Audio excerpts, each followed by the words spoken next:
Olá, alunos do Albert Colégio, o professor Leno, professor de Ciências, e hoje nós vamos para a nossa quarta aula de Ciências, cujo tema é Relações Ecológicas. Certo, gente?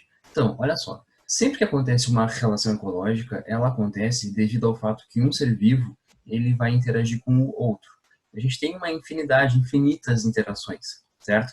São essas interações que a gente vai tratar na aula de hoje.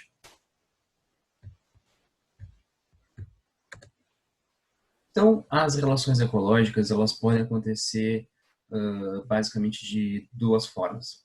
Ou elas vão acontecer entre indivíduos que são a mesma espécie, e aí a gente vai ter uma classificação aqui que é em interações intraespecíficas, ou seja, são aquelas que ocorrem entre indivíduos que são a mesma espécie. A gente tem aqui um exemplo, né? As abelhas, elas interagem umas com as outras para fazer a proteção, para busca de alimento, né? E para toda a manutenção da colmeia. E a gente pode ter interações que são entre espécies diferentes, né? A gente tem aqui a zebra e um outro animal felino. A gente tem, então, interações interespecíficas. Notem bem a diferença. Intraespecíficas, o intra ele quer dizer que está dentro da espécie, é a mesma espécie, e a gente tem interespecíficas, ou seja, inter está entre espécies diferentes. Nem sempre as interações elas são benéficas, elas causam algum benefício para esse ser vivo. Por hora elas podem ser boas, por hora elas podem ser ruins. E como a gente falou antes, né, uma interação ela ocorre entre um indivíduo e outro. Então, ela pode ser boa para ambos, boa só para um, ou ruim para ambos, né? Então a gente tem esse conceito de harmonia e desarmonia, onde as interações harmônicas elas vão sempre acontecer ou vão sempre gerar um benefício para um ou para ambos os indivíduos envolvidos. E a gente tem as interações desarmônicas, que são aquelas que ocorrem prejuízo para um ou para ambos. A gente tem aqui uma cena extraída do filme Nemo, né, o Procurando Nemo. O Nemo ele fica dentro da anêmona do mar, né? Por quê? Porque a anêmona do mar ela exerce para ele só, né, um benefício que seria a proteção dele. Mas para a anêmona do mar interagir com o Nemo tanto faz. Ela nem percebe, né, que ele está ali. E a gente tem aqui um outro exemplo que é de parasita. Parasita a gente vai trabalhar mais tarde, mas essa interação ela é prejudicial para quem aqui? Será que é para o parasita? Será que é para o ser humano? Vamos ver no próximo slide aqui, certo? Então a gente tem aqui, pessoal, um esquema, né, que a gente consegue entender as interações, ou seja, as relações ecológicas. A gente tem aqui, ó, começando daqui, interações intraespecíficas e interações interespecíficas. Tanto uma quanto a outra, ela apresenta casos de harmonia e desarmonia, né? Tanto uma quanto a outra. E a gente tem os casos de interações intraespecíficas harmônicas, que são a colônia, a sociedade, e os casos de interações intraespecíficas desarmônicas, que são canibalismo e competição. Bom, colônia é uma interação em que é uma associação entre indivíduos que são a mesma espécie, né? A gente tá tratando sobre interações intraespecíficas, mas que não existe uma obrigatoriedade de um interagir com o outro. Um exemplo que a gente trata e que inclusive está no nosso material de aula são os recifes de corais. Eles se aglomeram, mas um coral ele pode ter vida livre, não é obrigado a estar aglomerado com outros corais. Ele está dessa forma para uma questão de proteção.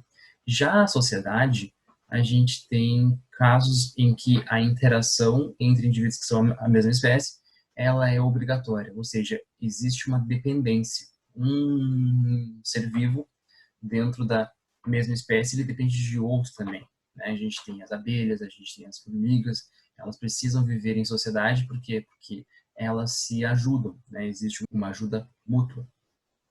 Bom, mas aí a gente tem os casos em que ocorre prejuízo para um ou para ambos, que são as interações desarmônicas. A gente tem o canibalismo, né? Nesse caso aqui, um indivíduo ele se alimenta de outro que é a mesma espécie dele. O exemplo mais clássico é a aranha viúva negra.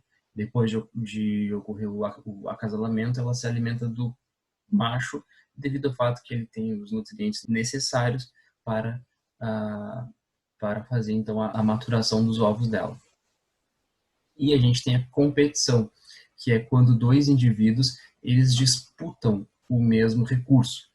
Como seria isso? A gente tem um clássico exemplo, né?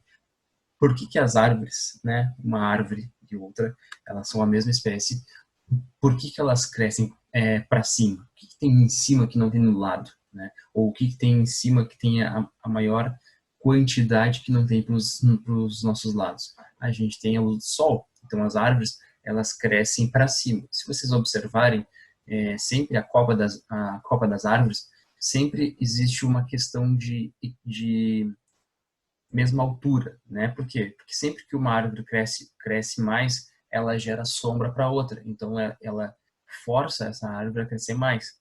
Então, em vez de estar gastando energia, produzindo fruto, produzindo folha para fazer mais, né, mais fotossíntese, ela gasta em altura. Tá? Então, nesse caso aqui, existe competição e isso é ruim então para ambos. Eu esqueci de falar que aqui a gente tem uma legenda onde a gente tem sempre o sinal positivo, negativo e zero e o asterisco. Positivo é benefício, o negativo é prejuízo, zero é quando essa interação é neutra e o asterisco é quando ocorre uma obrigatoriedade.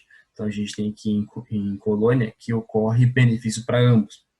A gente tem em sociedade que ocorre benefício para ambos também, só que esse é um exemplo clássico de interação obrigatória. No canibalismo, é benéfico para um e prejudicial para outro, né? Porque um se alimenta e o outro então vira alimento. E competição, né? Como é uma disputa por recursos, eles gastam energia disputando entre si esse recurso. Então, é negativo para ambos. Bom, então vamos lá para as interações interespecíficas, que, como eu mencionei antes, elas também são harmônicas e desarmônicas. Mutualismo, presta bem atenção à palavra mutualismo, ajuda mútua, né? Eu ajudo, tu ajuda também. Então, aqui a gente tem aquele exemplo, os insetos, né? As abelhas visitando a flor, as abelhas atrás do néctar, as abelhas atrás do néctar, aquela substância açucarada, né? E quando ela entra na flor, o corpo dela, por ser cheio de pelinhos, fica cheio de pólen, e aí ela sai de uma flor para outra e realiza um processo chamado polinização. Então, nesse caso, existe uma obrigatoriedade, né? Benéfico para um e para o outro, né? Mas, se a gente exclui um e o outro, como eles são dependentes, eles não conseguem sobreviver. Quer um exemplo? Assiste o filme Bee Movie, né? Aquele filme que as abelhas fazem greve, as plantas, as flores não florescem, né? É um exemplo clássico. Comensalismo. Comensalismo, aqui nós temos um erro no nosso slide, né? E ele é benéfico para um e zero para outro, né? Não tem aquele sinalzinho de mais aqui, então é mais e zero. Erro meu. Amensalismo ocorre quando um ser vivo ele inibe o desenvolvimento do outro, é como se fosse uma antibiose. Exemplo clássico que a gente tem é quando a gente fica doente, quando a gente tem uma infecção bacteriana, a gente toma o quê? A gente toma um antibiótico. O antibiótico, ele tem lá na composição dele uma proteína fúngica, né? Um fungo, que ele age contra a bactéria. E eliminando a bactéria, a gente elimina a infecção. O corpo volta a ser saudável. Competição, agora é o mesmo caso, só que agora são entre indivíduos que são de espécies diferentes, né? Não só a gente compete com espécies iguais, mas com espécies diferentes também. Parasitismo, né? Aquele exemplo que eu comentei, que ele é bom para quem? É bom para o parasita, é bom pro ser humano. Obviamente que para o ser humano ter um parasita não é nada bom, é ruim.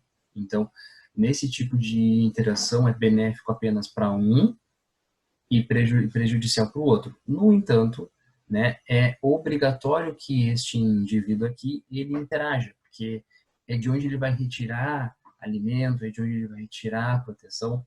Então, não tendo essa interação é prejudicial para esse e benéfico para o outro, né? Se eles não interagirem, né, o ser humano é benéfico e o parasita é prejudicial. Se ocorrer essa interação, é benéfico para o parasita e prejudicial para o ser humano. E o último dessa nossa aula de hoje, então, é o predatismo, a predação. É quando um ser se alimenta de outro ser, né? Aquele que se alimenta é benéfico, né? Ganhou alimento, ganhou energia, né? E aquele que virou alimento, a presa, é prejudicial, certo? Pessoal, temos exercícios, estamos, né, nos organizando para daqui a pouco finalizar o bimestre. Organizem-se, avisem os colegas que não estão fazendo as atividades estão rolando há um tempo já, mas o interessante é que a gente faça semana a semana as atividades e nota, já fizemos um trabalho, na semana que vem teremos outro e o tempo não para, pessoal. Um abraço a todos e se cuidem.